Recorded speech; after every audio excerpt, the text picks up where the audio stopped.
दोस्तों नमस्कार, स्वागत है आप सभी का जीके प्रिंस एकेडमी में। तो ये वीडियो 2020 सीरीज का चौथा पार्ट है और इस सीरीज का पहला, दूसरा एवं तीसरा पार्ट अपलोड किया जा चुका है, जो आप चैनल पे जाके देख सकते हैं।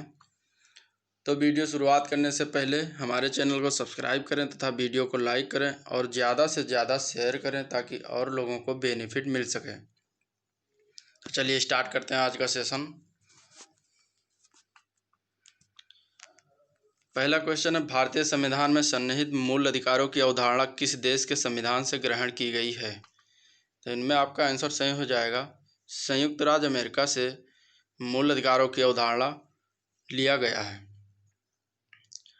संयुक्त राज्य अमेरिका से और सर्वोच्च न्यायालय का संगठन एवं शक्तियाँ तथा उपराष्ट्रपति का पद भी लिया गया है। अदर ऑप्शन देख लेते हैं। फ्रांस से गणतंत्र लिया गया है और ब्रिटेन से संसदीय प्रणाली तथा रूस से मौलिक कर्तव्यों का विचार लिया गया है। तो इनमें आपका आंसर सही हो जाएगा ऑप्शन सी। अगला क्वेश्चन है, कथन एवं कारण दिया गया है, उनमें से बताना है कौन सही है कौन गलत है। तो कथन यह है, भारत का संविधान सबसे अधिक लंबा हो गया है। कारण है, मौलिक अधिकारों का अध्याय अमेरिकन संविधान के मॉडल से लिया गया है। तो भारत का संविधान विश्व का सबसे लंबा संविधान है और परंतु मात्र मौलिक अधिकार की वजह से ही भारतीय संविधान लंबा नहीं हुआ है, इसलिए इनमें आपका आंसर सही हो जाएगा बी। ए तथा आर दोनों सही हैं, लेकिन आर ए की सही व्याख्या नहीं है।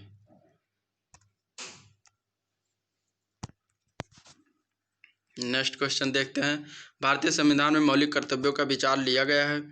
तो भारतीय संविधान में मौलिक कर्तव्यों का विचार रूस से लिया गया है, रूस के संविधान से लिया गया है। इस तरीके से इसका ऑप्शन सी सही हो जाएगा।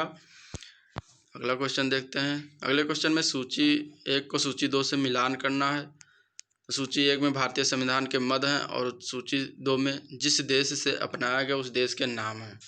तो ऑप्शन ये है, राज्य के नीति निर्देशक सिद्धांत। तो नीति निर्देशक सिद्धांत आयरलैंड के संविधान से लिया गया है। मूल अधिकार आपका संयुक्त राज्य अमेरिका के संविधान से है और संघ राज्य संबंधों की समवर्ती सूची ऑस्ट्रेलिया के संविधान से है। भारतीय राज्यों का संघ है तथा संघ में अधिक शक्ति निहित है, तो ये आपका कनाडा के संविधान से लिया गया है। तो इस तरीके से आपका आंसर सही हो जाएगा इसमें डी पार्ट। नेक्स्ट क्वेश्चन देखते हैं। नेक्स्ट क्वेश्चन भी सूची 1 तथा सूची 2 से मिलान करना है। संवैधानिक प्रावधान सूची 1 में और सूची 2 में स्रोत है। तो विधि का शासन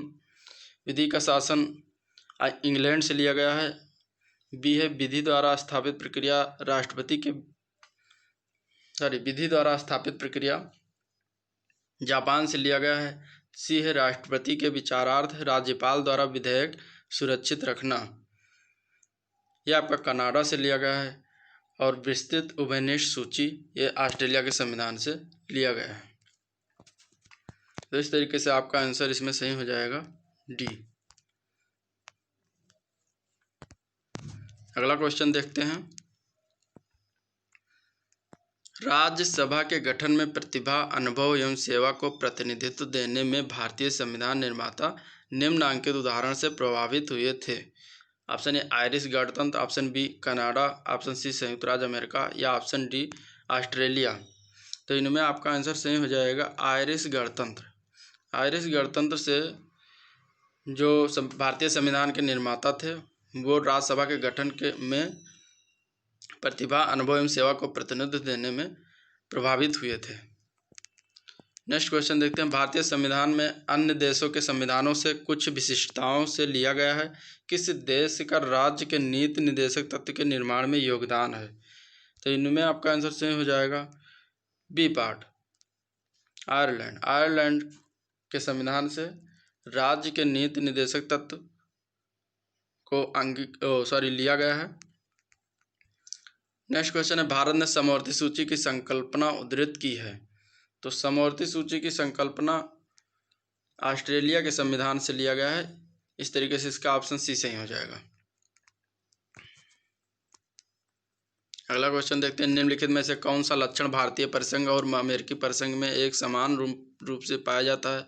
तो भारतीय परिसंघ तथा अमेरिकी परिसंघ में संविधान के निर्वाचन के लिए परिसंघीय उच्चतम न्यायालय एक समान रूप से है। तो इस तरीके से ऑप्शन डी सही हो जाएगा।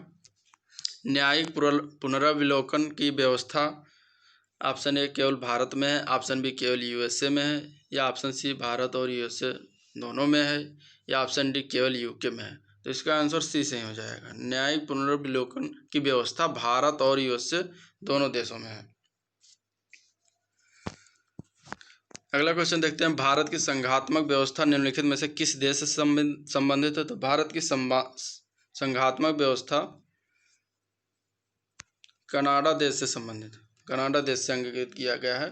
इस तरीके से ऑप्शन ए सही हो जाएगा। नेक्स्ट क्वेश्चन, भारत के संविधान में उद्देशिका का विचार लिया गया है? तो भारत के संविधान में उद्देशिका का विचार यूएसए से लिया गया है। तो ऑप्शन इसका डी सही हो जाएगा। अगला क्वेश्चन, निम्नलिखित में से किस अधिनियम के अंतर्गत भारतीय विधान परिषद के बजट पर बहस करने की शक्ति प्राप्त हुई?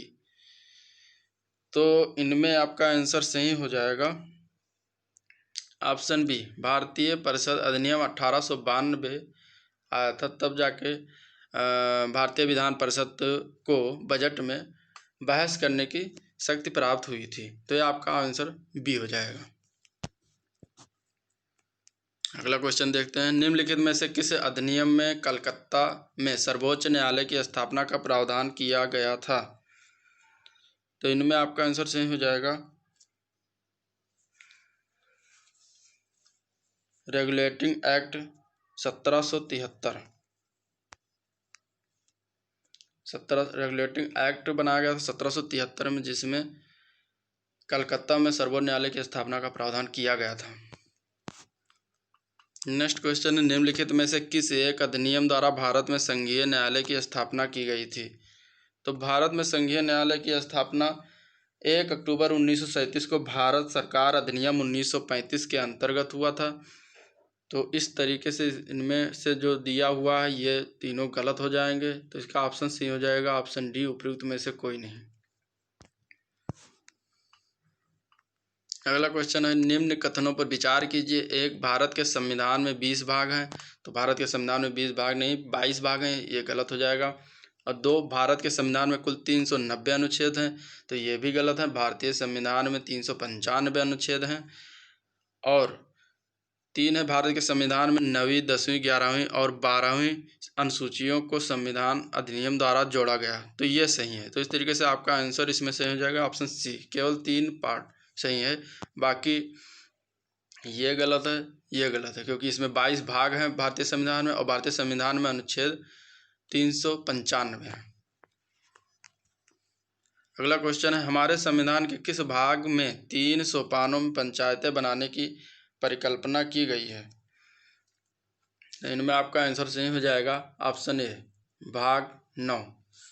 भाग 9 में त्रिस्तरीय पंचायत बनाने की परिकल्पना की गई है, जो कि बलवंत राय मेहता समिति की सिफारिश पर थी। अगला क्वेश्चन है, भारत के संविधान की चौथी अनुसूची विवेचित करती है? तो भारत के संविधान की चौथी अनुसूची क्या विवेचित करती है, क्या बताती है? तो इसका आंसर सही हो जाएगा ऑप्शन ए, राज्यसभा में स्थानों के आवंटन को चौथी अनुसूची विवेचित करती है।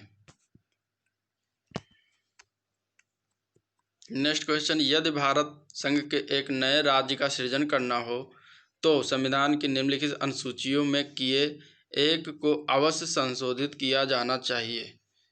तो इनमें आपका आंसर सही हो जाएगा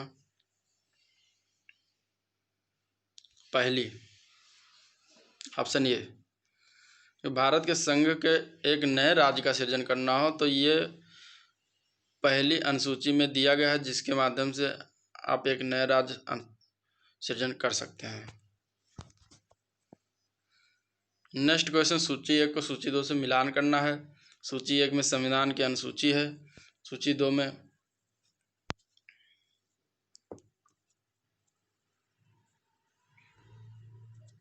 सूची 1 में संविधान की अनुसूची, सूची 2 में विषय है। तो देखते हैं चतुर्थ। तो चौथी अनुसूची है जो कि राज्य भाषा से संबंधित है। और षष्टम यानी कि छठवीं अनुसूची जनजातीय क्षेत्र से संबंधित है। और अष्टम यानी कि आठवीं अनुसूची आपका भाषा से संबंधित है। और 9वीं अनुसूची भूमि सुधार से संबंधित है। तो इस तरीके से इसका ऑप्शन सी सही हो जाएगा। 3 4 1 2 3 4 2 1।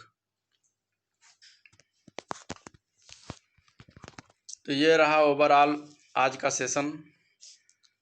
आप कमेंट में सेक्शन में जाकर सुझाव भी देख सकते हैं और चैनल को सब्सक्राइब तथा दोस्तों में ज़्यादा से ज़्यादा शेयर करें।